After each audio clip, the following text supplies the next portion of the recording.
joining us this morning. Welcome and thank you for joining us this morning for the first episode of the 2022 CSB SJU Professional Development Series. My name is John Homers from the class of 2012, and I'm a member of the Alumni Development Committee for St. John's University Alumni Board. I do want to note this is a three-part series, and we have a couple more events coming up within the month. The next one is a couple weeks from now at Sisyphus Brewing for a networking event, and then following that, we will have Sue West speaking on culture in the workplace. So please keep an eye out for those. We'd love to have you join those as well.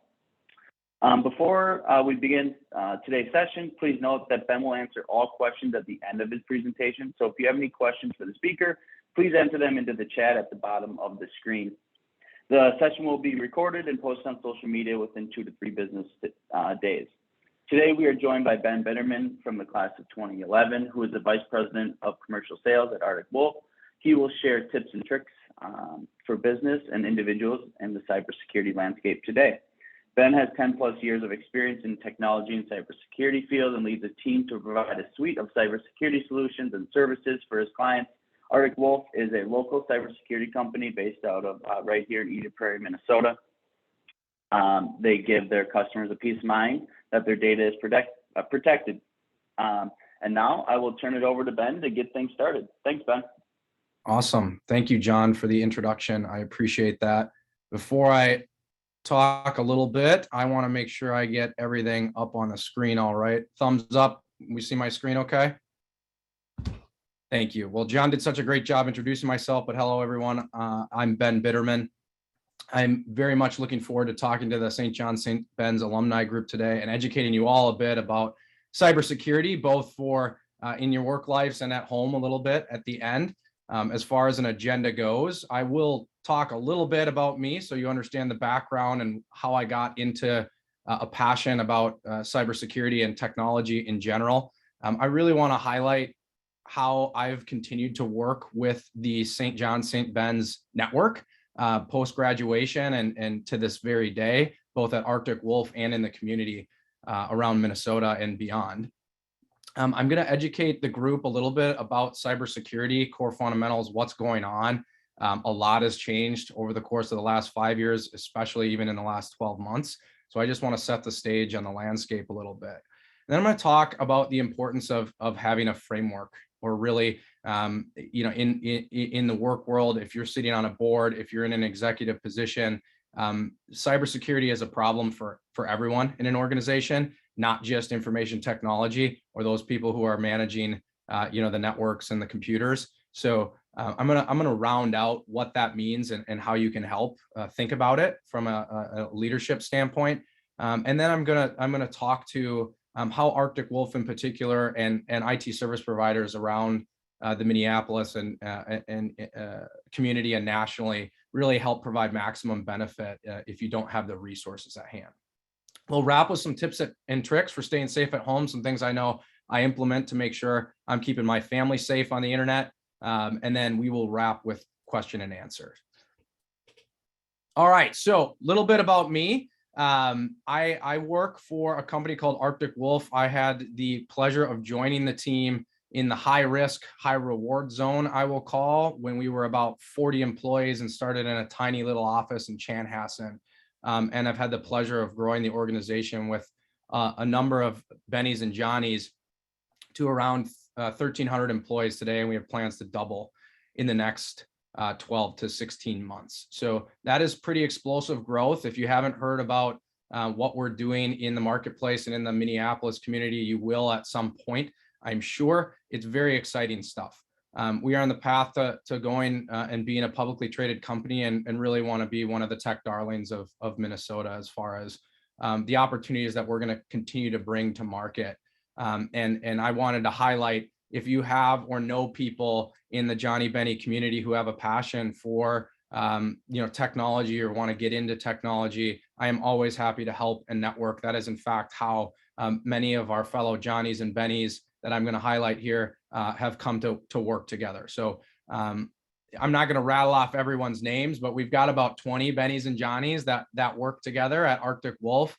in various roles and walks of life, right? It's not just all sales, it's not marketing, it's not operations, it's not just security. We've got talent coming from all over the place, and we're going to continue to need that as we grow and scale into the future.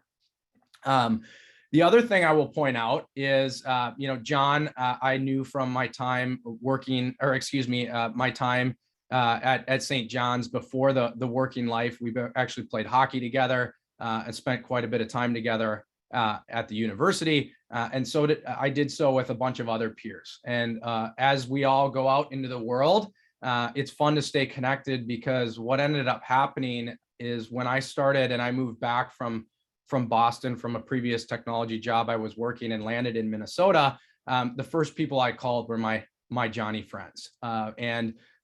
When we put a little elbow grease into it and talked about how we could work together, how we could help solve problems for our customers and for people, very quickly we started working closely together. So I just wanted to highlight 5 gentlemen who were kind of in that early rotation for me and work in technology here in the Minneapolis marketplace.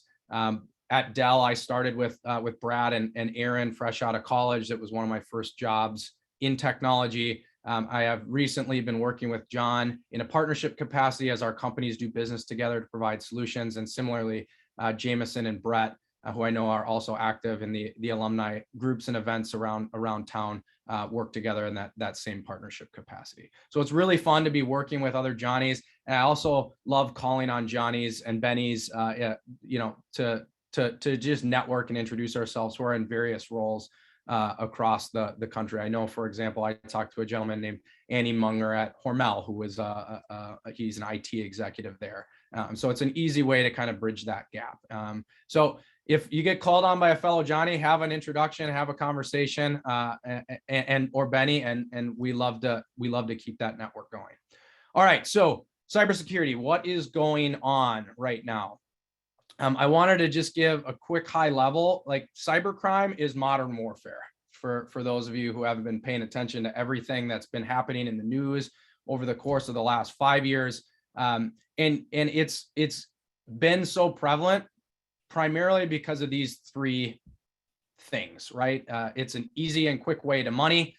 There's a way to influence politics. And it generally are, when people are acting in a nation state capacity, they're generally looking for ways to influence and get more power, right, in the global marketplace and scale. And so when it comes to money, it has been a very lucrative thing to be doing cyber crime and cyber activities, because it's so hard to keep up to date with technology, and it's very hard to track when there's theft going on, right? Mostly because of the development of blockchain, Bitcoin, cryptocurrencies, ways that bad guys can get paid without having any trace or tracking or repercussions in that capacity, which has also made it very easy on a global scale to do that. So you're starting to see criminal businesses be started, internationally, where it's really become an unfair landscape for most companies out there operating, because they have to keep up to date with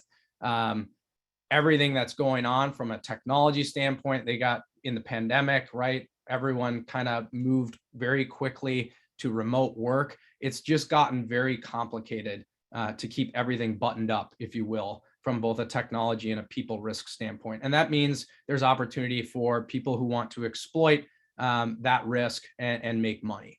From a political standpoint, we all heard about what went on with the election, but if you haven't read about like how the influence actually occurred, it's wild how simple and basic the bad guys got in and got into information, both from the both sides of the political spectrum here in the United States, to really run slander campaigns, share misinformation, share real information, and ultimately just confuse the mass public into their opinions on who was doing what, and even going as far as trying to meddle in the actual technology side of elections in particular areas. So that has caused a huge eye of the general public and political leaders to look at how we do legislation differently. I think one of the most eye-opening things for me it was really watching the big tech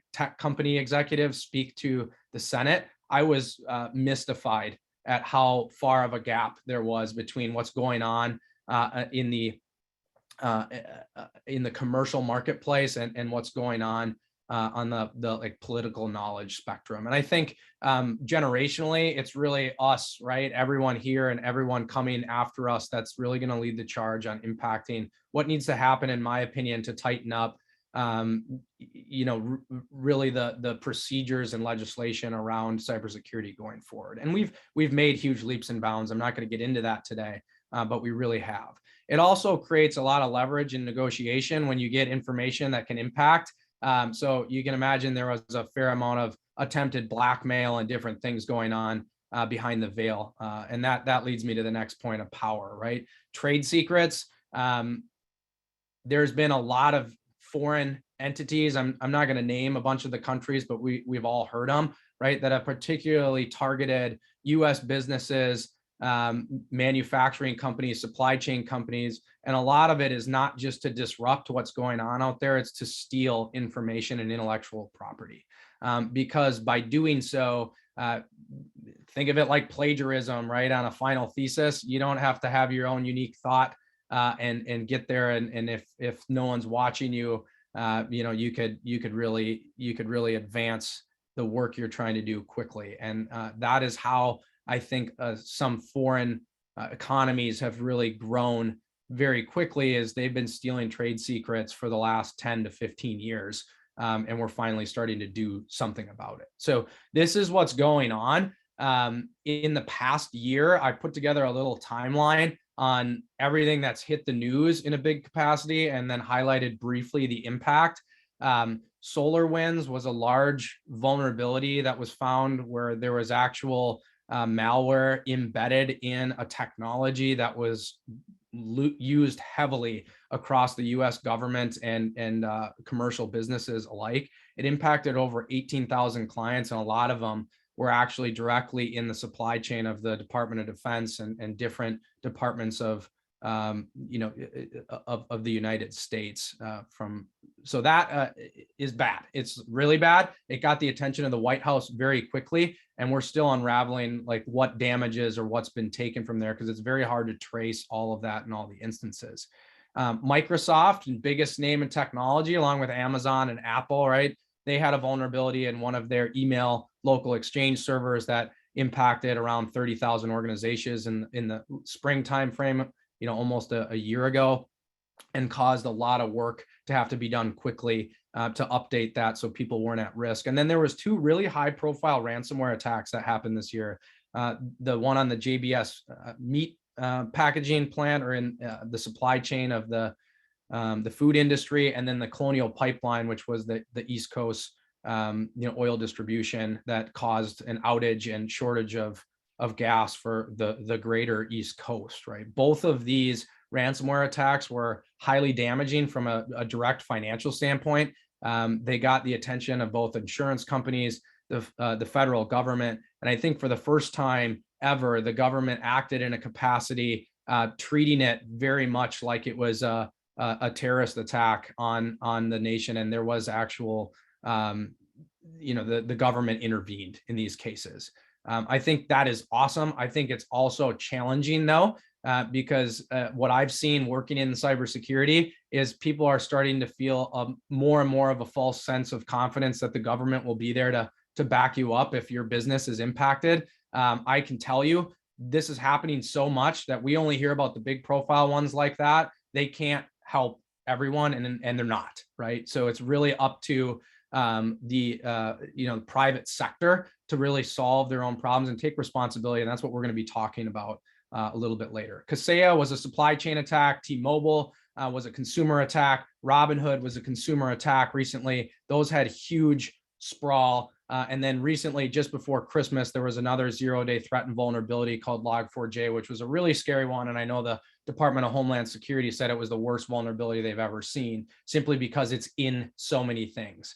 Java and the way that software is developed, which means a lot of the ways that many companies run their businesses and run their applications, they use underlying undertones or might have this vulnerability present. And so there's been really a blitz to fixing this, and we'll continue to see this weaponized basically over the course of the next 6 to 8 months, especially for those who don't have the resources to stay up to date quickly. So it was a year of big attacks. I don't think it's going to slow down to any degree. And I wanted to highlight, I work in security. So like, I try not to ever use scare tactics. It's a really bad thing, but it is important to educate people on what's going on out there. And we've been talking a lot to insurance companies lately. And in fact, I just read a report that came out already in 2022 here, where Allianz put out their risk barometer with data from actually surveying over 2,500 risk management experts globally, right, from 90 different countries. No surprise here, cyber incidents and cybersecurity was the number one thing that they flagged and highlighted as a core business risk for companies. And so what that means is, I will tell you, if you don't have a policy for your company, it is one of the last lines of defense that you should have in place. And it is something that I highly recommend. The challenge with what's going on in the marketplace right now is 5 years ago, everyone could write a cyber insurance policy for $1 million to $5 million in coverage, and it would be affordable, right? It would cost, $15,000 to $50,000 for that level of coverage. In today's day and age, because of how much has happened and a lot of the scary stuff I just shared with you on that timeline, insurance companies are doing kind of a natural knee-jerk reaction to cover themselves because it's not profitable any longer for them. So as a result, they're having to get tighter on what they're doing to assess risk of the people they're writing policies for. They're reducing coverage where they can. They're increasing rates, because the way insurance work, right, is everyone has to pay to cover the broader masses, because the propensity to have that high a volume of exposure is lower if everyone's just writing a policy. But because of what's going on, right, rates are going through the roof, right? They're going up 20, 30, 50, sometimes even 100% in scenarios where a business that may have had a compromise and hasn't put in a bunch of new controls to fix their risk. And so now it's an interesting time to shop for cyber insurance, because you're going to get a lot of scrutiny. You're going to get a lot of questions. This is what I start when I start talking about. Everyone has to really turn an ear to what's going on in their business and start educating on cybersecurity, because it is going to continue to be one of the biggest problems out there for the growth of business and for risk reduction in the future. So if those of you have heard about or know who Gartner is, they're one of the biggest technology analysts, and they publish a lot of great informational material. I go there to do a bunch of research and comparison along with other analysts in the market. But I just wanted to highlight what their definition is of cybersecurity, because I think when people hear cybersecurity, immediately the first thing that comes to mind is like hackers or bad guys behind computer screens. That's what people think about.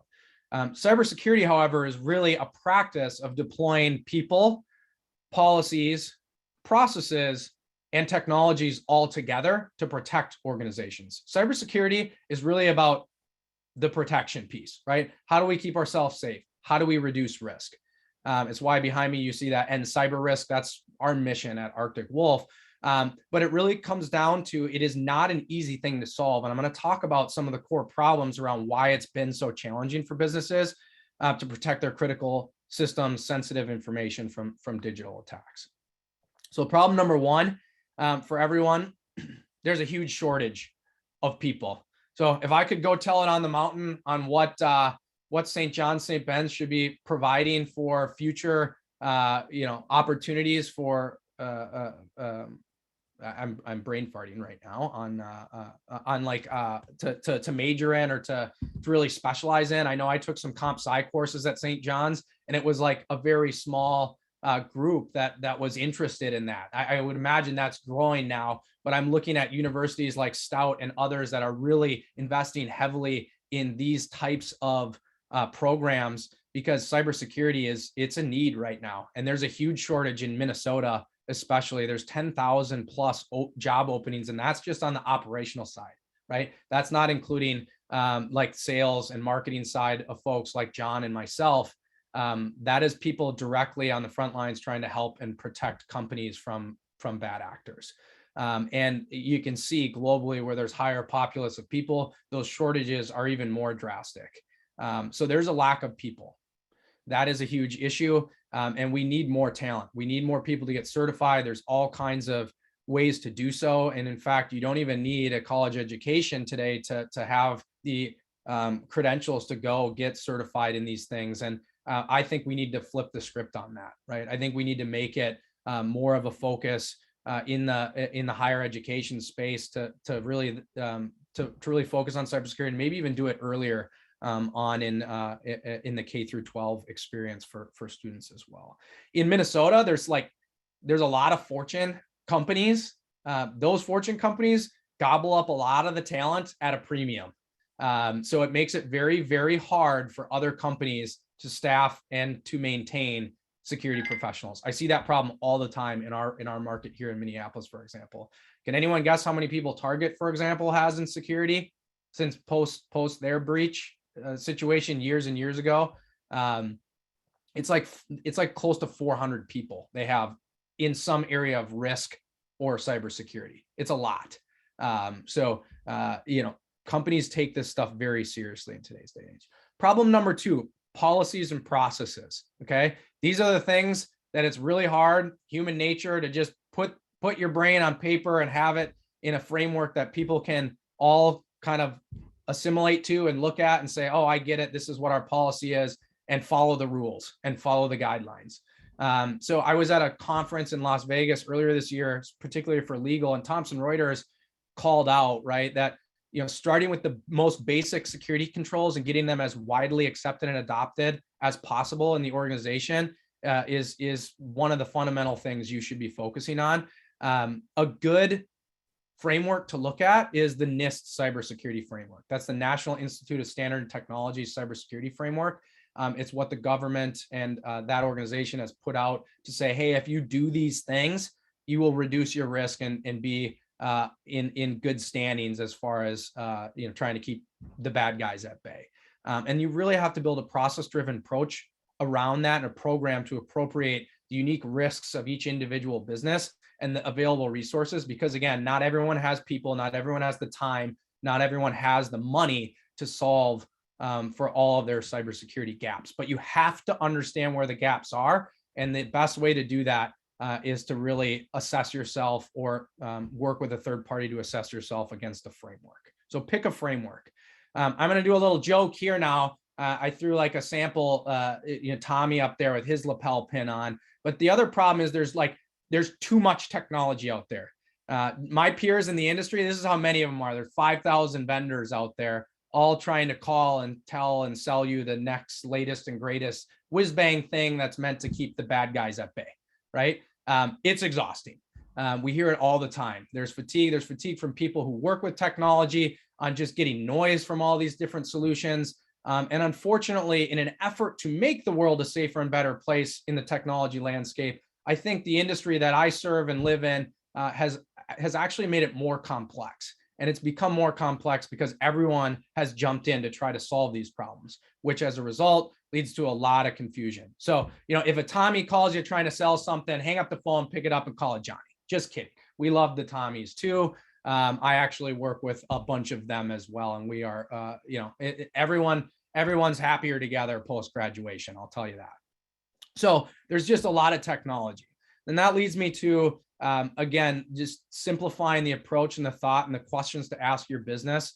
You really have to start thinking in an operational framework sort of mindset, right? You cannot throw money at tools and solve the cybersecurity challenges out there. Again, because there's people involved, there's processes that need to happen, and then technology, needs to work with what you've developed. So to round out a framework to simplify communication on what the NIST framework is, or what we call a security operations framework here at Arctic Wolf, it really is categorizing what you're doing for cybersecurity in these 5 different pillars. First being identify. You have to be able to understand where there's vulnerabilities, where there's risks, where you may have issues with what's going on, both technology and people-wise. in your environment. The second is protect. That's when technology comes into play. And for the last 20, 30 years, how businesses have really invested to keep cybersecurity in check was to really protect their four walls, their barrier, their network, their endpoints. Unfortunately, in today's day and age, there's no 100% guarantee on protection, and bad guys all know all the industry leading tools out there. That's what makes it unfair, right? You've got 3 people in IT in a company trying to protect a company, and you got 500 people in a crime syndicate in a foreign country running sophisticated plays on that very same business. And they know once they get in exactly what to do to be as invisible as possible before they do the damage that needs to be done. That's not a fair playing field. So protection is challenging now, but you still have to do it. If you aren't doing that, you're basically leaving yourself susceptible. Where Arctic Wolf really started foundationally is around detection, and we've advanced to really cover all spectrums of this framework. But detection is critical because when there isn't 100% protection, you need to be able to identify when something fishy is going on. And so there's no true protection without detection in today's day and age. And you have to be watching 24/7. You have to be doing things that look at everything from a broad visibility standpoint. And then time is everything. When something bad's going on, the quicker you respond, the better you're going to be, the less damage that's going to be done. But you also can't, I've seen too many companies respond in a very poor capacity to cyber attacks because they're doing things too fast. I've seen them cover up forensic data. I've seen them, lie to the public. I've seen all kinds of different things happen that end up just putting you in a much worse position. And so having a formal incident response plan, having similar to like a fire drill, I remember running fire drills in school, right, as an elementary student. The fire drill in today's day and age in business is how do you respond to a cyber incident? What's everyone doing organizationally, and how are you handling it? Those sorts of tabletop exercises are critical, and you have to have both a technology and a people response to what's going on there. And last but not least, recovery. We've all probably heard about, hey, back up your stuff. I remember in college writing over my thesis paper 3 times because I was trying to do things too tired and maybe too, I'm not going to get into it. But anyway, when you don't have a recovery strategy, you end up losing your work, losing your business, potentially losing your livelihood, right? And so you have to have a strategy for recovering your information and getting your business back to healthy, or a business continuity plan. So these are really the 5 pillars. You should establish a framework if you haven't. And the cool thing is when I talk about insurance and that last line of defense, this is how insurers are really assessing risk for organizations now. What's in the orange, and we had Marsh come in and talk to our sales team recently, and they highlighted their process before writing out a policy. And the things in orange are the first 5 things they're checking on with businesses to even deem whether they're insurable or not. And these are a lot of things that fall into that identification and protection categories of that framework I just highlighted. You got to be doing multi-factor authentication for everyone. You have to have, it's called endpoint detection and response. Think of that like antivirus, traditional antivirus on your computer. There's newer algorithms and things out there today that provide a higher level of protection. So they want to see you have endpoint detection response. They want to see you have offsite cloud backups, and they want to make sure you're kind of watching your people to make sure there's not any drastic changes in who's doing what. And then also watching your email. So those are like the core 5 things they want to see you have a practice and policies and technology around. And then there's all the blue stuff. And the blue stuff is the really hard, complicated, expensive to do, which is why a lot of the general public hasn't invested there yet. But I will tell you, we will see more and more of those things, for example, light up orange over the course of the next 5 years. And they're going to, because when an attack happens, or when someone's actually looking for how you're doing these things, these are the areas they're looking at. We've all heard about patching or updating your systems. You got to do that frequently. You'll hear me talk about that in a little bit. Incident response, I just walked you through. Awareness training, education is so critical, and it's so hard to do because no one wants to take time out of their day anymore to pivot away from what their to-dos are into educating themselves and keeping the tools sharp in cybersecurity when it's not their immediate task or job at hand. again, I'm going to stress cybersecurity is everyone's responsibility, and you have to have a good way to actually train not only your general people, but your executives and everyone in an organization. And it's hardening. The first thing that happens when a bad thing occurs is someone calls their insurance company or they call their law firm, and then one of those two entities will put in a forensic investigator. The forensic investigator comes in and they go, show me your logs. If you don't know what a log is, it's basically the technology line that shows like what's gone on, the timestamp at a particular moment of time with whatever tools you have in your network. Everything you have generates logs. And if you don't collect those, manage those, organize those, when something bad happens, you can't tell what's actually gone on, and no one will be able to. And so you're starting to see companies really invest heavily in how they manage their actual, call it like the timestamp or the history of what's gone on with the technology in their environment. And then really keeping up to date on end-of-life systems, and then really assessing the people that you work with, or vendor risk you're seeing become a much larger thing. That's really come to the forefront since like Target, honestly, was the first big thing where people were like, holy cow. It was a HIVAC vendor, right? That led to the breach at Target. And so we need to assess everyone that we work with under a microscope now. And then that makes it challenging, because the same security policies that like a Medtronic or a Target or a United Healthcare has, now everyone that does business with them has to abide by those same things, or at least produce those checks and balances. And that's not easy to do, and it's generally pretty expensive. So these are the controls.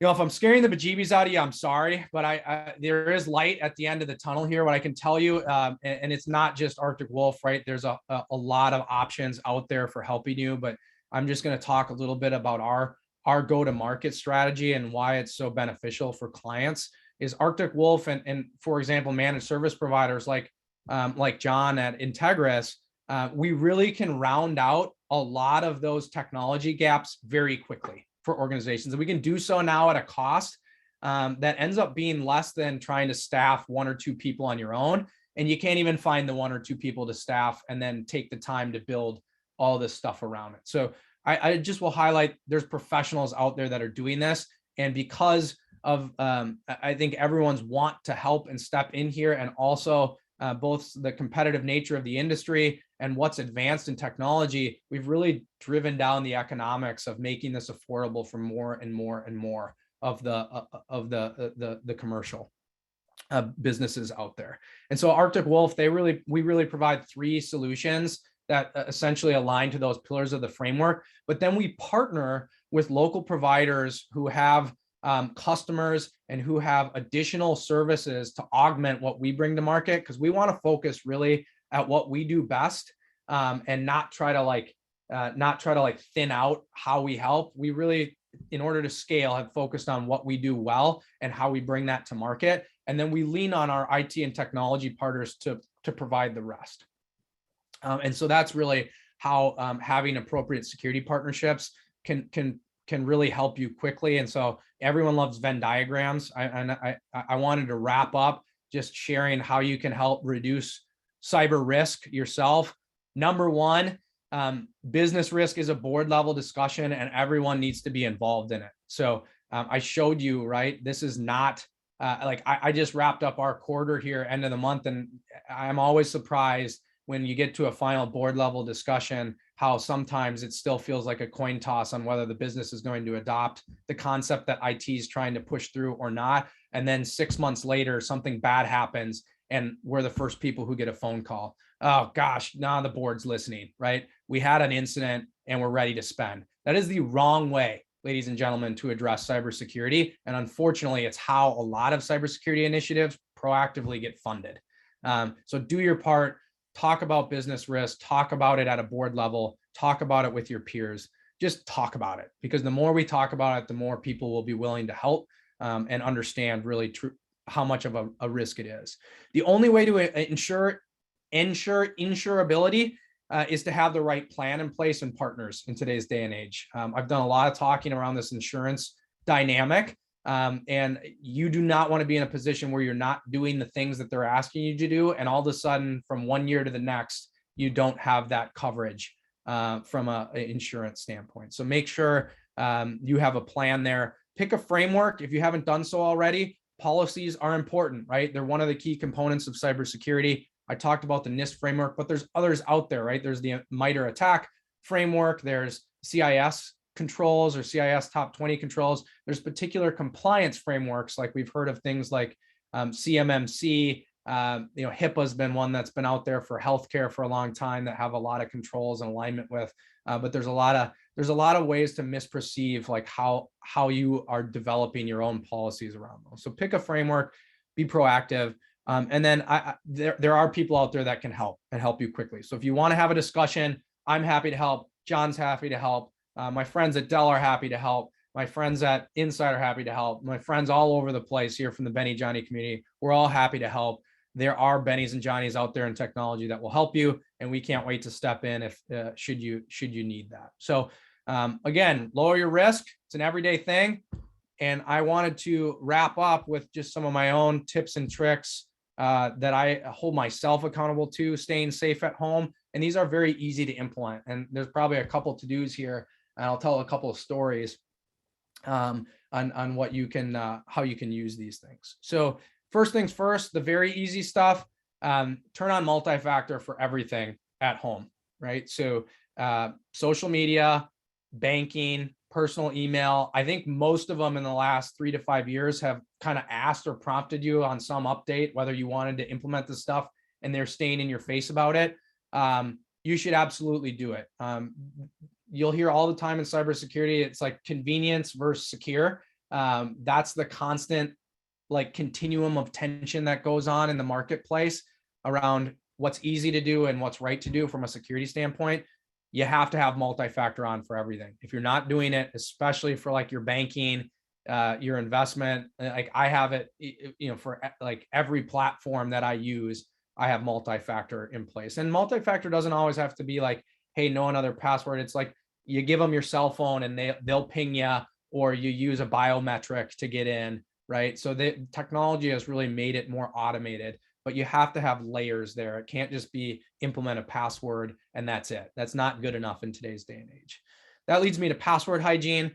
Anne was joking. She has Post-it notes to remember to turn on recording. I was going to joke and say, Anne, I really hope you don't have a Post-it note with your password sitting on your desk either. Never do that. Please don't write stuff down. Use phrases, not words. You'll hear that. Why is that important? It's actually much more complicated for supercomputers to guess entire phrases and long strings, but it's easier for the human brain to recall or remember phrases than it is individual words. So little bit of science mixed in with it. That is a good pointer. Oh, my internet connection is unstable. So hopefully you guys can everyone still hear me? Okay, good. Don't reuse the same password. I know in my past life, before I really got into cybersecurity, I was a huge victim of this. I would use the same password and just change a string of things at the end of it. That's bad. It's bad because if something gets compromised, and I'll share how you can assess whether you've had a compromised email address, for example, and someone has your password. All it takes is a bad guy to take that breach or exposure, and they do this with hundreds of thousands of people all at the same time. They run it through a supercomputer and they do a little reconnaissance on where you work. It's very easy to see look me up on LinkedIn, for example, and guess the domain of my corporate email. And if they have that, they're going to run a bunch of options through a supercomputer. And if they crack my password, now they have an executive's credentials at a fast growing company, and it's bad news, right? So that happens all the time. Use password managers. I like to use natively. Apple has one that I use just generally right on my phone, but there's a ton of them out there. LastPass is one that I know we use from a corporate standpoint. But password managers help make it so it's foolproof and you don't forget to set a password or save a password somewhere that's also locked up very effectively.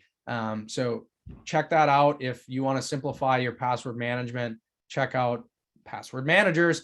And then lastly, on the very easy stuff, turn auto update on for everything. So I used to like not auto update my iPhone because I would just hate when it would do it in the middle of the night or this, that, and the other thing. I got away from that about 5 years ago. Everything's auto update. I'm always on the latest version. Why is that important? Vulnerabilities come out all the time and you are not looking for them. And that means if you are not looking for them, guess who's a multi-trillion-dollar company, right? Apple. It's their job to look for them and keep their consumers safe. They're going to put out patches, update faster than you are going to. Put on auto update. Do yourself a favor. Do it with everything. Do it with your home computers. Do it with your kids' tablets. Do it with your iPhone. Auto update everything. And then if you do have PC or laptop at home, I've heard the misconception so often, like, oh, I've got a Mac. They never get viruses. Wrong, right? Like, put antivirus on your computers or on your PCs. Your companies are doing it for your devices, Macs included. You should be doing it at home. So that's the very easy stuff. Some good reminders. If you're moving or you've had a Wi-Fi or a router for a long time, change the default password on it. I laugh every time I go to my in-laws' house and they still have, I always forget the password. I'm like, you know, what's the password? He's like, smiling unicorns. I'm like, I know you didn't make that password. You got to reset that. He's like, yeah, it was default on my modem. Okay, like, don't do that. If it's default, that means it's out there somewhere, which means, say, Comcast provided you the router. They had a breach of their, you know, information that's out there. Again, supercomputer grabs it, they run through, and last thing you want is a bad guy on your network, right? Change your default passwords from the technologies that you get. Don't click it. Just like, do me a favor. If you see something and you don't know who it's from and you haven't been trained up on all of the phishing compromises that happen out there, spear phishing, whaling, smishing. I got a call the other day from someone trying to attack me via like masking themselves as the Postal Service, right? Or the IRS, right? Like, just like, don't click it, don't listen to it, don't call them back. Just have a little awareness. If it's really something urgent, you'll hear about it in a different capacity from someone, and always call to validate if they're saying someone's impersonating someone. For example, when my friend and peer got promoted to CEO of Arctic Wolf, the week following his promotion announcement, I had like 4 or 5 different text messages from people trying to impersonate him and use some urgency around trying to get me to call them or do things, right? That is a very common attack.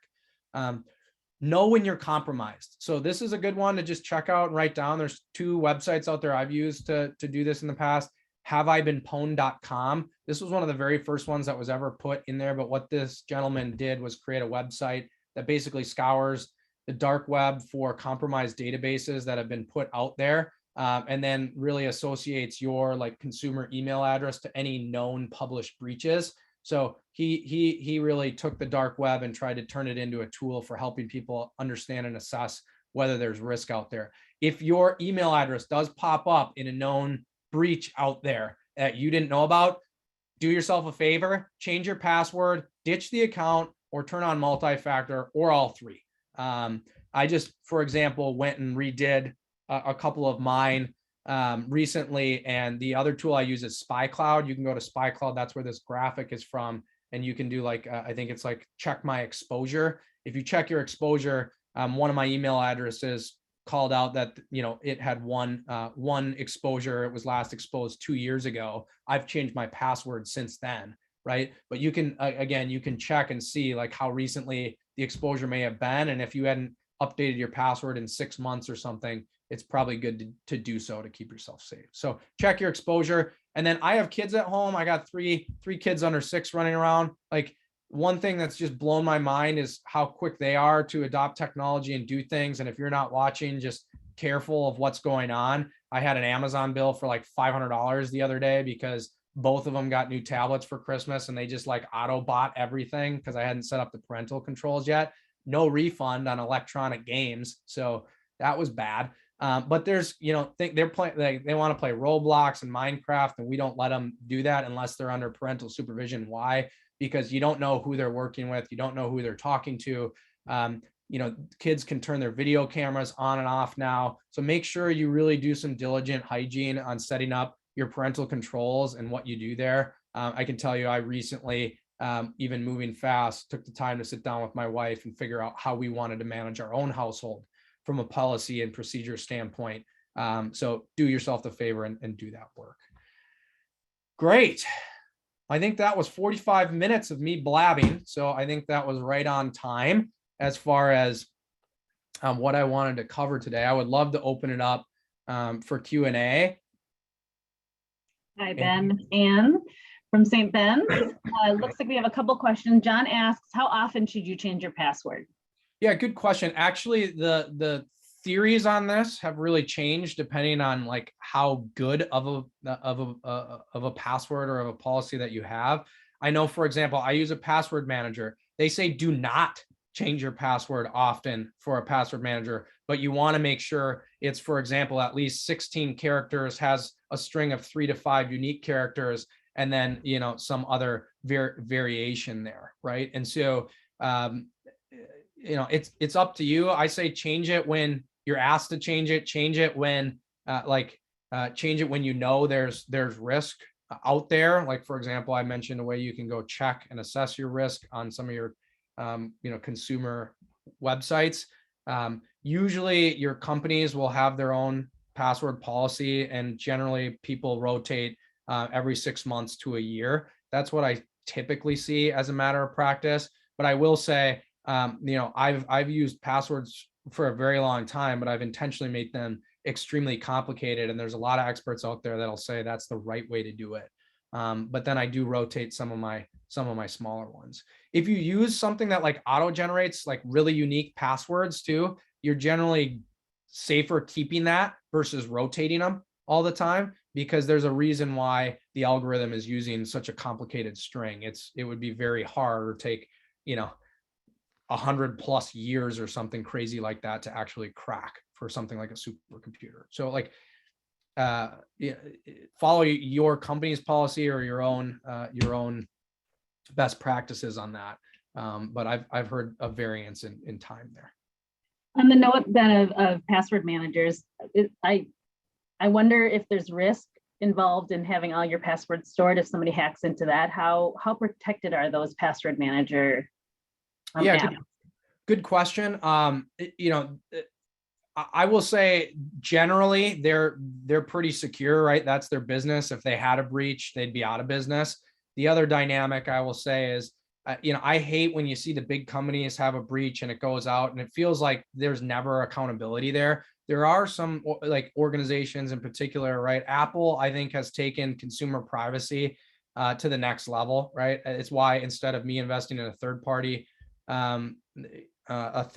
for my password manager, I choose to use Apple. I think, you know, just like consumer choices everywhere else, you're going to have to make your own risk decisions around, you know, what you choose to do and who you choose to partner with.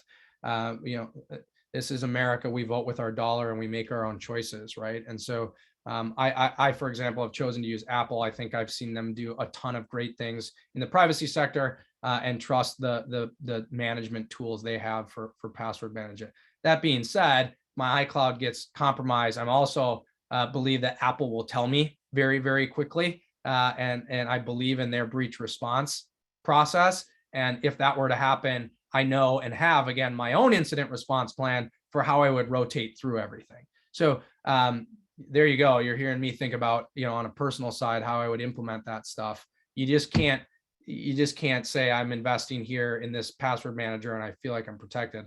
You got to have a backup plan for if and when you get one of those breach notifications.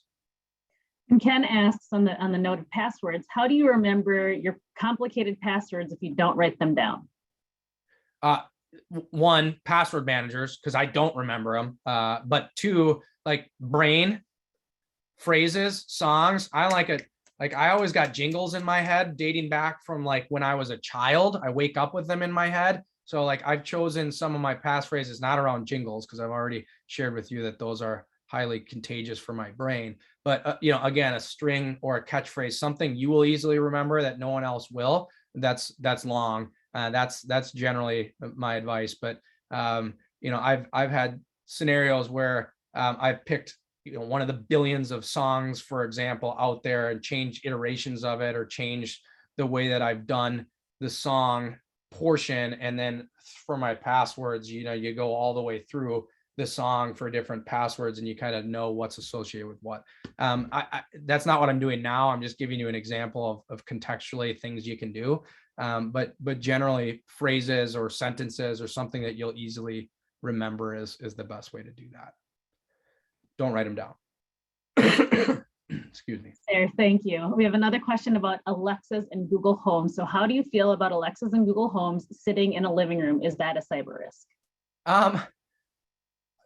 Again, I think it's up to the consumers on who they're trusting with their information. I will say, as I've looked into like Facebook and Amazon and what they actually do with consumer data, I become less and less concerned over it. Now, that being said, like, are they collecting your information? Yes. I mean, are they listening in if you're giving them the ability to? I mean, yes. So I think that's been proven out there, right? So you have to assess your own risk, and that's that whole convenience versus security. Do I have Alexa or Google Home or any of those tools in my house? No, I don't. Do I still use Siri or Alexa from time to time on my Amazon Fire or here if I decide I wanted to turn it back on, because you can turn them off and you can turn them on. Yeah, I'll turn it on from time to time and use it if I feel like doing so. But like, I'm not a huge proponent myself personally of talking to my technology and making it do stuff for me. I just call it me getting old, I guess, but I just haven't personally loved that. Granted, you go to grandma and grandpa's house and my kids are there and they're screaming at Alexa for 3 hours to do stuff and change songs and this, that, and the other thing. I personally don't think there's a way to avoid, if we're using things in today's day and age, avoiding all that. I will say, if you do want to protect some of your privacy from an ad standpoint and the tools and things that Facebook and Amazon and those use to advertise and bring information to your face on different devices and different things. DuckDuckGo is a great website that I know a lot of people at my company use. I haven't subscribed to it yet. I've been hearing them on a lot of the radio station advertisements lately. But there are tools out there that you can invest in that help kind of like sweep up the cookies, if you will, from those technology sites so that it's harder to kind of invade your privacy, right, from the stuff you've been looking at. DuckDuckGo. All right. How about a question about VPNs? So do VPNs provide any security benefits, or are they only for privacy? Yes, both. If you have the ability to use VPN, both either in a home capacity, if you're getting back to your home network from somewhere, traveling, and or from work, you should be using a virtual private network. That's what VPN stands for, virtual private network. Essentially what that does, for those of you who don't know what it is it essentially puts like a wrapper around your communication and encrypts it so that someone can't just get access to seeing your inbound, outbound network traffic. So a virtual private network is a very smart thing to implement. Great. Allison asks, can you give some insight on hotspots? On a hotspot? Like hotspots, like when you use your phone to access the internet, if you on your computer, like a hotspot to access the internet. Yeah. Don't join hotspots you don't know. It would be my best advice. It is so commercially affordable to get your own hotspot. I can't with my phone. Like I have unlimited data plan with Verizon. I can turn on a hotspot from my phone. I don't have Wi-Fi in my car. I turn on my hotspot. All my kids' devices connect to my hotspot.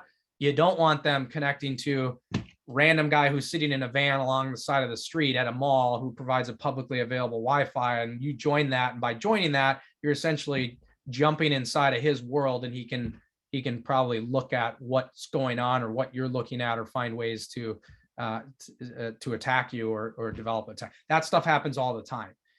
They call it, man in the middle type of situations. And unfortunately, too many consumers moving too fast will just go ahead and join things. If you've gone into like a Caribou or a Starbucks and you read their like public Wi-Fi, like they basically waive all liability for any sort of situation that occurs if you use their public internet, right? So I don't go to a coffee shop to use internet, and I'm on the road all the time working. I connect to my own hotspot that I, don't even pay Verizon that much extra for nowadays. That's the type of mentality you should have. Do not, and educate your kids, for example, to not just connect to randomly anything that provides internet. Is that helpful, Allison? Careful of hotspots. Yes, so be careful of those. We have time for one more question. Ben, how can you identify a phishing email? That is a very complicated answer and would take far more time than the remaining minute that we have.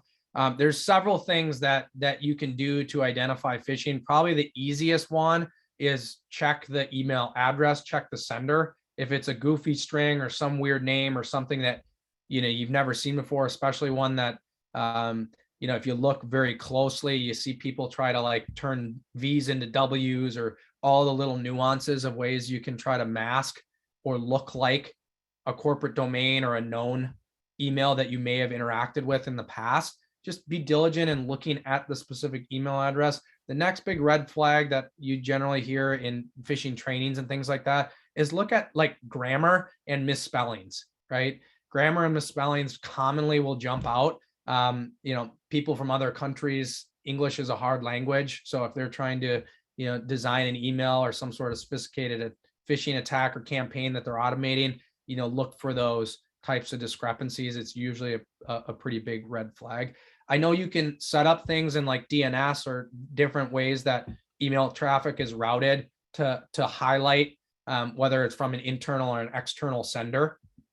I don't click on or really spend much time on anything that comes from an external sender that's asking me to do something. If I see something from an external sender that's asking me to do something, I'm always highly skeptical of it.